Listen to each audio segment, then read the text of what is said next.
Hello everyone and welcome to the channel.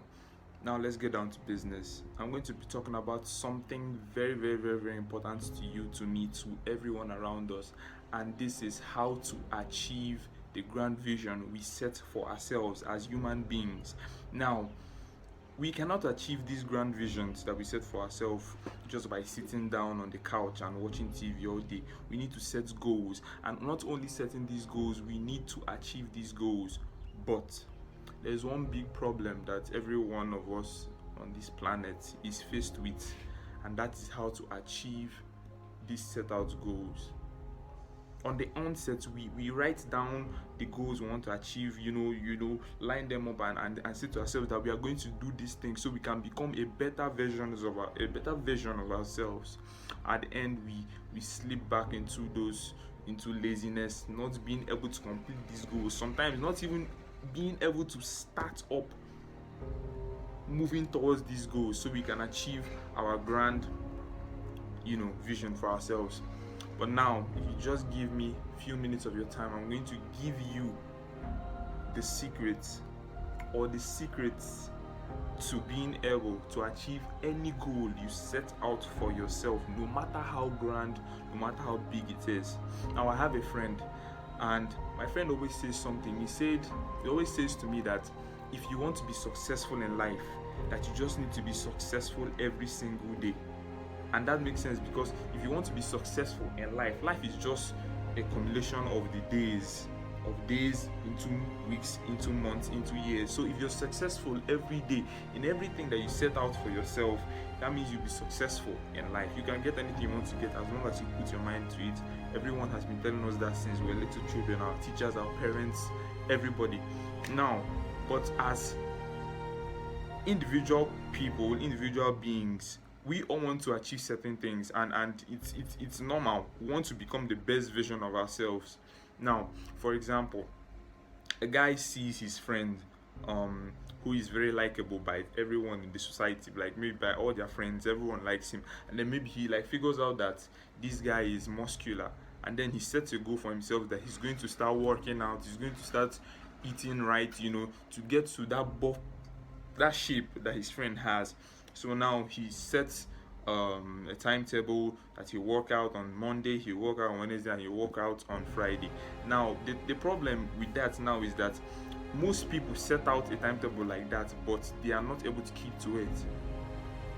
And I'm going to give you the reason why. It's due to dopamine, something called dopamine. Now, in the scientific world, dopamine simply put, is a chemical that is released in the brain when we do things that we enjoy. Now, what is the implication of that? When you do things that you enjoy, let's say, for example, you like to read novels, you like to skate, you like to whatever, you like to bungee jump.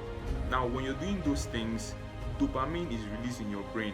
Now, by the level of how high you enjoy those things, it determines the level of dopamine that is being released in your brain. Now, what is the implication of this? Let's just conduct a small experiment theoretically. Let's say I drop a carrot in front of you, and I drop a plate of chocolate cake in front of you, and I tell you to choose one. Most people, at least 9 out of 10 of every 10 people, will choose the chocolate cake. Why? Because the chocolate cake will release more dopamine in their brain.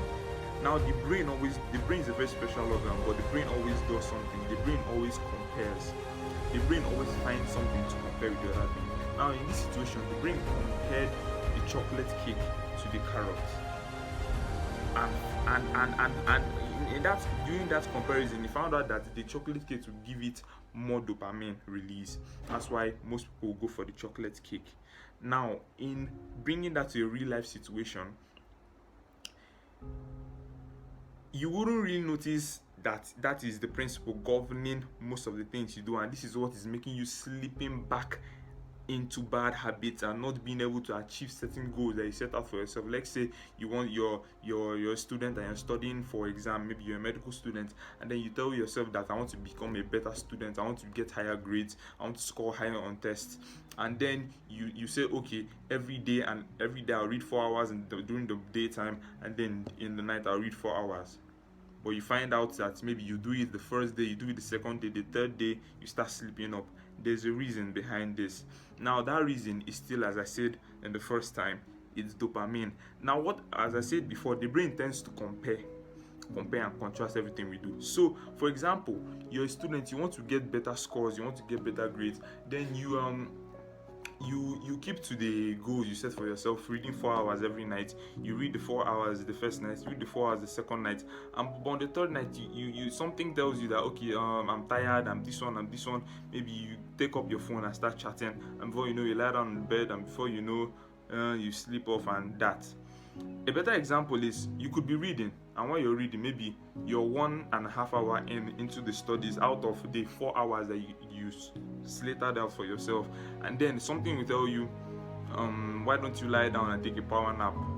And by power nap, I mean by maybe just sleep 5 minutes or 10 minutes, then wake up, so you'll be rejuvenated for, continuing the the reading. But then what happens now is that the brain is comparing between your book and the bed, between lying down and resting, and between reading the book at that point in time. Sleeping will give you more dopamine. Relaxing, just being stress-free, will give you more dopamine than looking at that book and trying to read that big topic that you don't really understand, striving to read and understand it. So that's what's happening. Your brain is comparing. Okay, let me bring it back to my life. There was something that I was thinking about a few weeks ago. I was thinking about, like, in my school, most people go for night classes. A lot of people go for night classes, and there are a lot of people who just stay in their rooms and they read in their rooms. Then I now discovered something, that most people who go for night classes tend to cover more of the syllables than those who stay in their rooms. And then I got to know about this thing of dopamine release, and how the brain compares everything. So I found out that when someone goes to class for night class, the person doesn't actually have anything to default to. The person doesn't have a bed. The person is not with his or her phone, to press, and the environment now is made conducive for reading, because everyone gathered in class to read. So now, and maybe reading on sleeping on the decks is not that comfortable. So now people have no other choice than to read the book. The book gives them that dopamine at that point in time. That's all they can do. But someone who's staying in the lodge, doesn't go read a little bit, he'll see his bed is there, the laptop is there, phone is there, friends are around coming into his room to gist with him, and the brain is now comparing which one to give me, more that feel good dopamine, reading this book, reading this boring book, or talking with my friends, pressing my phone, playing games on my laptop. And then most times the brain we default and choose the other one, and this is what happens, and we slip back, not being able to achieve any goals we set out for ourselves. This is the terrible thing of dopamine. Why have you ever thought, why is it that our grandparents can sit 4 hours reading a voluminous book without doing any other thing? That is because that is what gives them their own dopamine.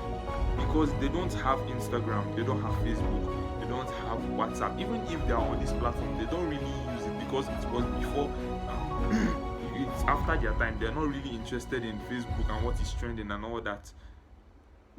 So now that book they are reading is what gives them their own dopamine. That's why they can sit down for 3 to 4 hours reading that book without being distracted, because it's giving them dopamine. Another example, let's say you're fasting, you're taking a fast, as in you're abstaining from food for a day. When next you eat food, the food will taste so good to you, even if the food is, you don't really like the food, or the food is not that tasty. But due to the fact that you've kept yourself away from food for so long, at least the period of, let's say, 24 hours, no matter what the food is, as far as it's edible, it will taste good to you. That is dopamine. Now, the dopamine of you being able to eat has not been released in the brain for so long that now the brain is just looking for any source of that dopamine. So even if the food is not your favorite food, even if the food is not that tasty, you will eat it and enjoy it, because it's been so long that that feel-good chemical has been released in your brain. So your brain will jump and you rush to that food and eat it as if it were the best delicacy you've ever tasted in your life. That is the secret of dopamine, and being able to understand it now is going to help us learn how to achieve our goals that we set out for ourselves. Now, now we know how dopamine governs our thinking and the way we make decisions and all that. What can we do? It's very simple. It's a very, very simple thing. What we can do is to remove the other option. What do I mean by removing the other option? If you're hungry, there's chocolate cake and there's carrots, you choose the chocolate cake. But if you're hungry and there's only carrots, you have to eat the carrot. That's removing the other option. So your brain defaults to doing the other thing, which it might not usually want to do, but due to the fact that it's the only thing there, it just has to default to it. That is the same thing as maybe in studies, you're reading at home and then you're reading maybe in the parlor and they bring the lights. What do? Removing the other option, you move away from the living room into a closed room where you can read. Because if you're in the parlor and you're looking at the television, even though it's off and you're the only one there, your brain will keep on comparing, telling you to turn on the television and maybe watch for a few minutes. Before you know, a few minutes turn to a few hours and that whole day is gone. So that's the secret of dopamine, removing the other option. A lot of people deal with it by maybe when they want to read and study, they turn off their phones, they turn off their electronic devices, and they keep. I know a lot of people who use that method. A lot of people, if they want, maybe if the distraction is coming from their friends, when they want to study, they, lock themselves in their room. No matter who knocks on their doors, they do not open, because they know if they let, and even if it's one person in, they could get distracted by maybe some gist or all that. So that's what it means, removing the other option. No matter the goal you're going towards to, there must always be a distraction, and you can find a way to remove that distraction, making your brain defaulting to the only existing option it has. Because the brain cannot stay dormant. The brain must always sleep. The brain needs something to do. That's the secret of dopamine. Understanding this at every point in time will help you achieve your goals. If you can follow this, if you can understand that removing the other option or distraction will help you to achieve your goals, it will take you a long way. That's the end of this video. I really hope you enjoyed it and I hope it was helpful. Please like and subscribe if you liked the content I just gave out now. This is a new channel, so I'm hoping that you guys will support the channel. This channel was just made a few months ago, but it was not really working until I decided to kickstart it. So it's just for personal development. Content I'm posting here is just for personal development, helping people to be the best versions of themselves as best as I can. So if you liked this video, smash the like button and subscribe. Thank you very much, and I'll see you in the next one. Peace.